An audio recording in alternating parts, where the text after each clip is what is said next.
Located in the city of Birmingham, you'll find Alabama's largest zoo, the Birmingham Zoo. Since 1955, the Birmingham Zoo has been attracting visitors from all over the state to see the hundreds of animals from around the world. The zoo is situated on 122 acres of land and includes about 550 animals of 180 different species. Over the last 25 years, the zoo has undergone some major renovations and expansions to both the habitats and guest facilities.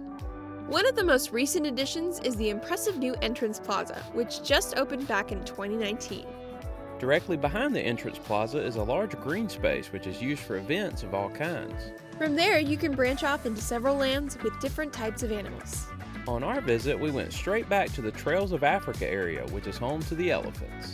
The Birmingham Zoo is pretty unique with an all-male elephant herd. The elephant habitat is huge, taking up most of the backside of the zoo. These guys are always fun to see, and they seemed happy to see us too. Just look at that smile. From there, we went over to visit the giraffes, along with the ostriches. They were all up and about and very active. The zoo has a giraffe encounter area that's an extra charge, but it wasn't open on our visit. The zebra exhibit was just past the giraffes, though their exhibit was a bit sad and lacking in space. As we worked our way around from past the zebra exhibit, we found the African lion who was enjoying his daytime nap. Across from the lion exhibit is the predator pavilion. This pavilion is one of the oldest at the zoo, and it shows. Fortunately, a major renovation and expansion is planned for the near future, adding several new exhibits and giving the animals housed here much improved spaces to live in. As it is, we enjoyed seeing the different species of cats, and we especially loved the red pandas. These guys were so cute. This fella was chowing down on some bamboo leaves.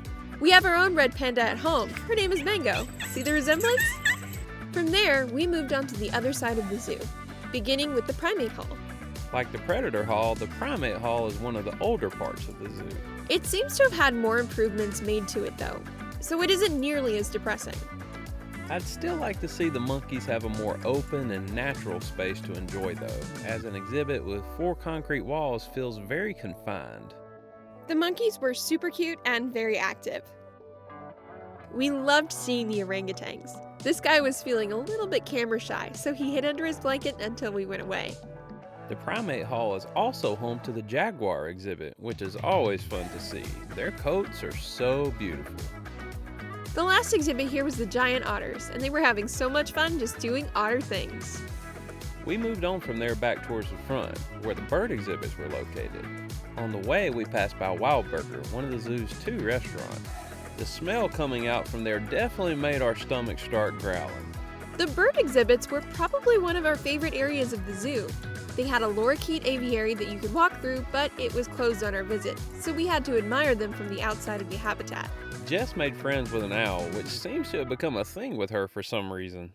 We both agreed that our favorite bird was the secretary bird, which was so beautiful and imposing. It reminded us of Buckbeak the hippogriff. We also really love seeing the swans. They really are such beautiful and majestic creatures. The Flamingo Lagoon was another popular exhibit, and it sits beside the train station. The miniature train rides are always a hit with kids and kids at heart. After we finished on this side of the zoo, we walked back across to the Children's Zoo and Alabama Wild sections.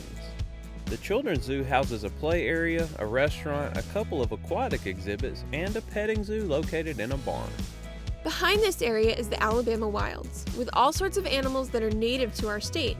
There's a boardwalk through the woods with different animals such as a golden eagle, but unfortunately the boardwalk was closed on our visit. The black bear exhibit is also in this area, and they seem to be enjoying the spring weather. I wanted to go have a picnic with this guy, but just wouldn't let me. Overall, the Birmingham Zoo was a lot of fun, and it was very popular. The zoo has some excellently themed areas, beautiful landscaping, and top-notch guest facilities. The new and refurbished facilities and areas were very well designed and bring the overall quality of the zoo up tremendously. We really enjoyed our visit to the Birmingham Zoo and wouldn't hesitate to go back, particularly when all of the exhibits are open and the next stage of refurbishment and expansion is completed. It was encouraging to see all of the improvements that have either already been completed or are currently in progress, and we can't wait to see what else the Birmingham Zoo has in store for the future. We hope you enjoyed today's video. If you like what we do, make sure that you hit that subscribe button and let us know your thoughts in the comments. You can also join our Patreon for early access to our videos, behind-the-scenes looks at how we film our videos, detailed info on our plans for future episodes, and more exclusive content. For more information, visit patreon.com/sparksofdiscovery. Thanks for watching Sparks of Discovery.